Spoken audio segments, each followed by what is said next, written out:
दूसरे के second part पे हमसे कहा जा रहा है के किस मान के लिए निम्न रैखिक समीकरणों के युग्मों का कोई हल नहीं है।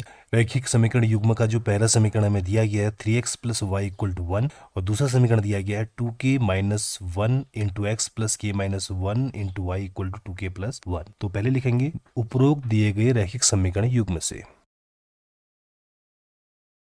तो रैखिक समीकरण युग्म का जो पहला समीकरण में दिया गया है 3x plus Y equal to 1 है।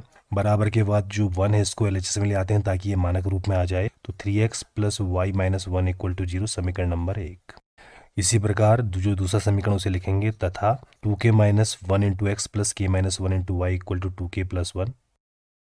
बराबर के बाद जो 2k प्लस 1 है इनको पक्षांतर करके एलएचएस में ले आते हैं। तो ये 2k minus 1 into x plus k minus 1 into Y तो ऐसे रहेगा। 2k माइनस का 2k हो जाएगा, 1 इधर आके माइनस का 1 हो जाएगा, बराबर के बाद 0 बचेगा।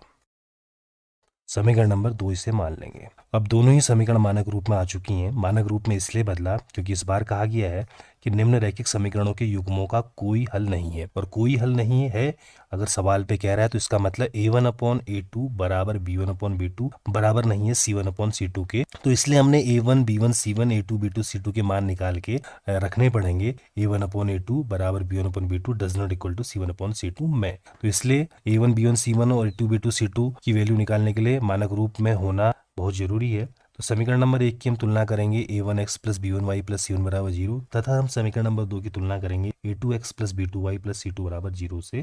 तो इसी को हम लिख लेते हैं। तो समीकरण नंबर 1 की तुलना हो रही है a1x plus b1y plus c1 बराबर 0 से। x के साथ यहाँ a1, y के साथ b1, कांस्टेंट टर्म c1। समीकरण नंबर 1 में x के साथ 3 है, y के साथ 1 है और कांस्टेंट टर्म माइनस का 1 है। तो a1 equal to 3, b1 equal to 1, c1 equal to minus का 1। इसी को हम लिख लेते हैं। ऐसे ही समीकरण नंबर 2 की तुलना हो रही है a2x plus b2y plus c2 बराबर 0 से। यहाँ x के साथ a2 है, y के साथ b2 है, कांस्टेंट टर्म c2 है। समीकरण नंबर 2 में x के साथ 2k माइनस 1 है, y के साथ k माइनस 1 है और कांस्टेंट टर्म माइनस का 2k माइनस 1 है। इसलिए a2 बराबर 2k माइनस 1, b2 बराबर k माइनस 1, c2 बराबर माइनस का 2k माइनस 1। इसी को हम लिख लेते हैं।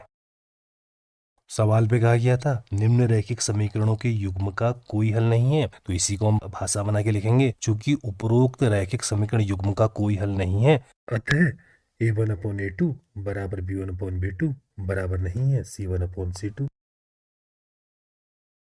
ध्यान रखना है कि इस बार ये चीज हमें ऑलरेडी दी गई है, इसको हमने चेक नहीं करना है। अब चूंकि इस बार ये चीज ऑलरेडी दे दी गई है तो सवाल पे कुछ और चीज पूछ रहा होगा। सवाल पे अगर हम देखें तो ये कह रहा है कि के के किस मान के लिए, यानी कि ये के की वैल्यू पूछ रहा है। तो पहले हम इनमें मान रखते हैं, फिर अननोन क्वांटिटी हम के की वैल्यू निकालेंगे। a1 की जगह पे 3 आ जाएगा अपॉन पे 2k minus 1 equal to b1 की जगह पे 1 अपॉन पे k minus 1 does not equal to c1 की जगह पे माइनस 1 अपॉन माइनस का 2k माइनस 1। अब चूंकि इस बार इस सवाल पे केवल एक ही अननोन क्वांटिटी k की वैल्यू निकालनी है तो केवल एक समीकरण बनाने से हमारा काम चल जाएगा, क्योंकि जितनी अननोन क्वांटिटी के मान निकालने होते हैं उतने ही समीकरण हमें चाहिए होती है। और वैसे भी इस बार ये जो शर्त बनी हुई है इसमें केवल शुरुआत के 2 ही बराबर हैं, जो बराबर नहीं है वो तो किसी काम का नहीं है। तो जो बराबर है उन्हीं को हम लेंगे और इससे अननोन क्वांटिटी निकल आएगी। तो यहाँ से हो जाएगा अतः 3 upon 2k minus 1 equal to 1 upon k minus 1। वज्र गुणा करके यहाँ से हम k का मान निकाल लेंगे। तो 3 का मल्टीप्लाई k माइनस 1 से करेंगे, फिर बराबर का निशान अपने मन से लगाएंगे, 1 का मल्टीप्लाई 2k माइनस 1 से करेंगे। मल्टीप्लाई करेंगे तो 3k माइनस 3 इक्वल टू 1 से मल्टीप्लाई करके कोई फर्क नहीं पड़ेगा तो 2k माइनस 1। 2k को इधर ले आते हैं और माइनस 3 को उधर भेज देते हैं। तो 3k minus 2k equal to वहाँ पे माइनस का 1 है के साथ चले जाएगा प्लस का 3। तो ये दोनों सॉल्व होके आ जाएगा k और यहाँ पे ये दोनों सॉल्व जब होंगे तो आ जाएगा 2। बॉक्स में डाल देंगे, ये हमारा आंसर हो जाएगा।